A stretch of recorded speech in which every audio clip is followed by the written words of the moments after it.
This is One-on-One.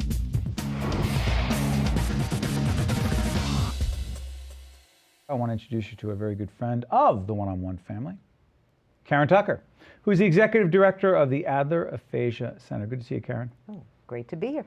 We got our friend Elaine Adler over in the, I was going to say the green room, and I don't even know if it's green, but I know there's a monitor and she's watching.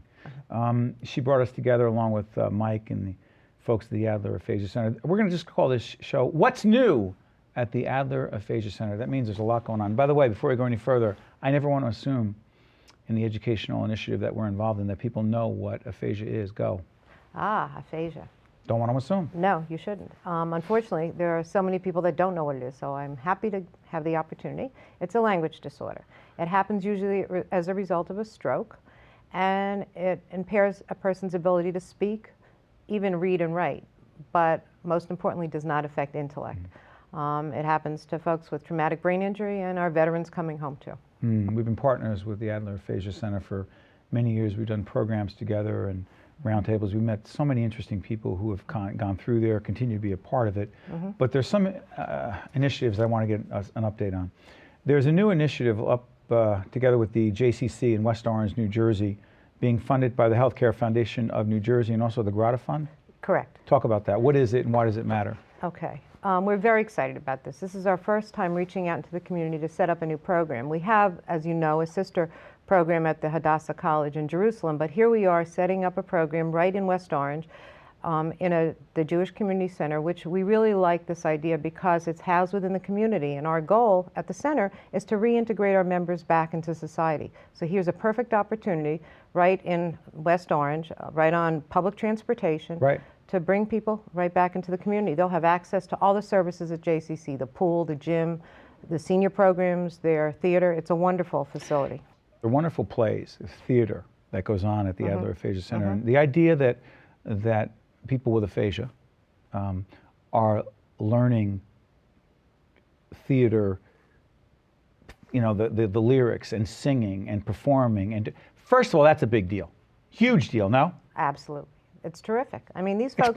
Explain to folks what that means to be able to do that.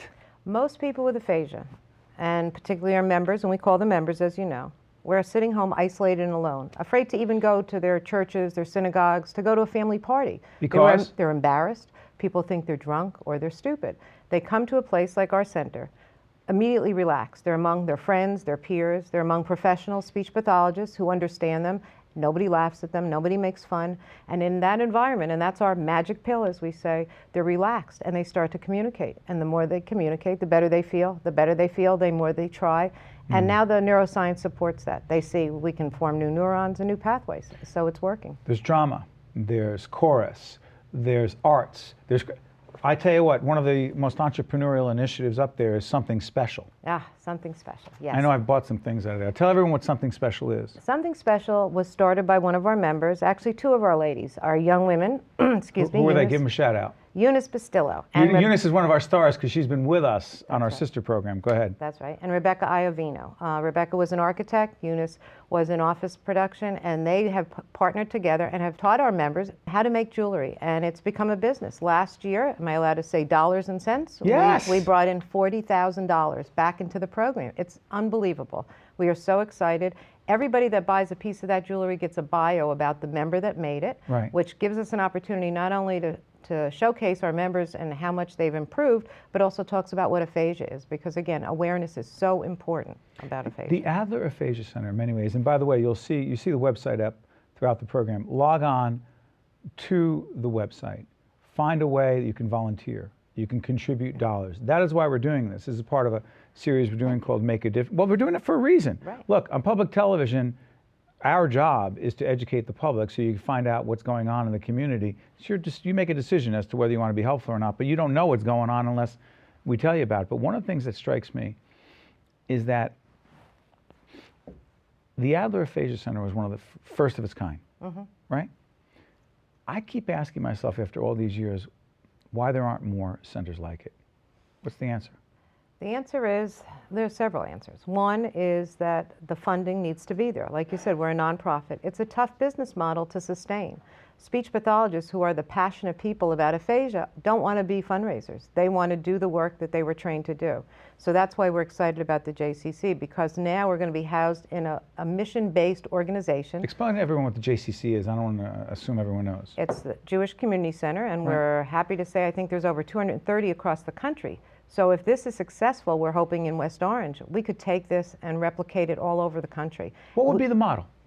The model is bringing this program, and we're going to start it 2 days a week, very similar to what we will do, and we'll train the speech pathologists to make sure they follow the Adler brand, if you will, which is called functional communication, and it's a evidence-based program that has been tested with other speech pathologists.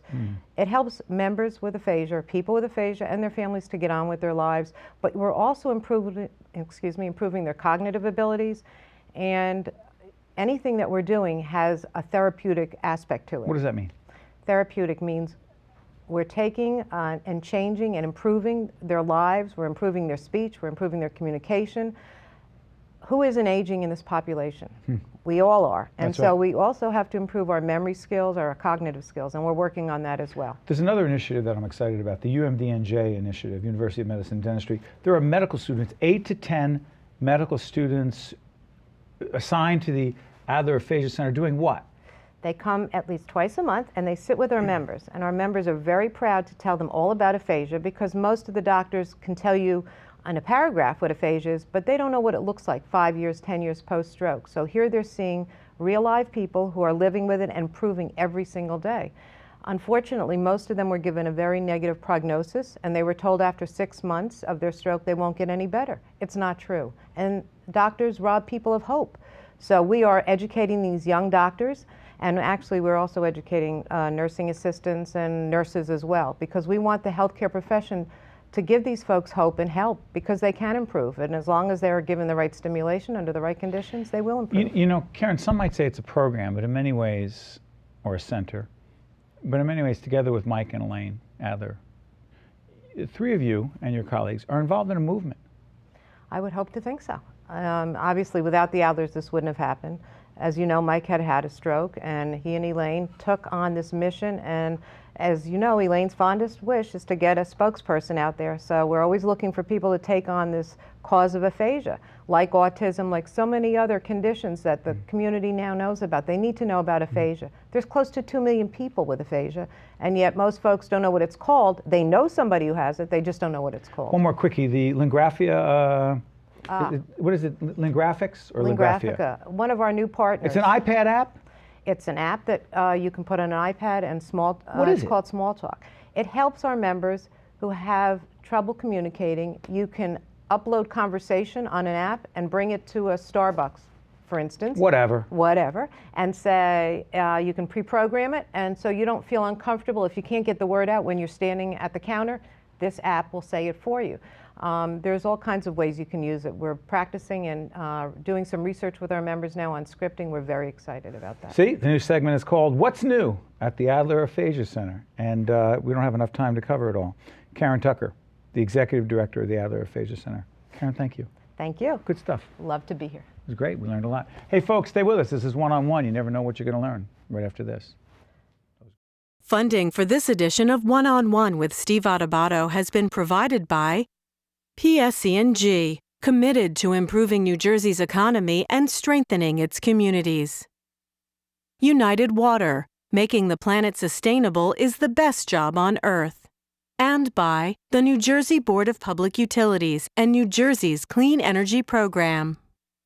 Promotional support provided by The Record, North Jersey's trusted source, and northjersey.com.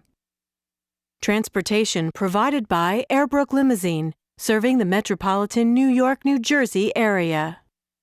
One-on-One with Steve Adubato has been produced in partnership with St. Joseph's Healthcare System.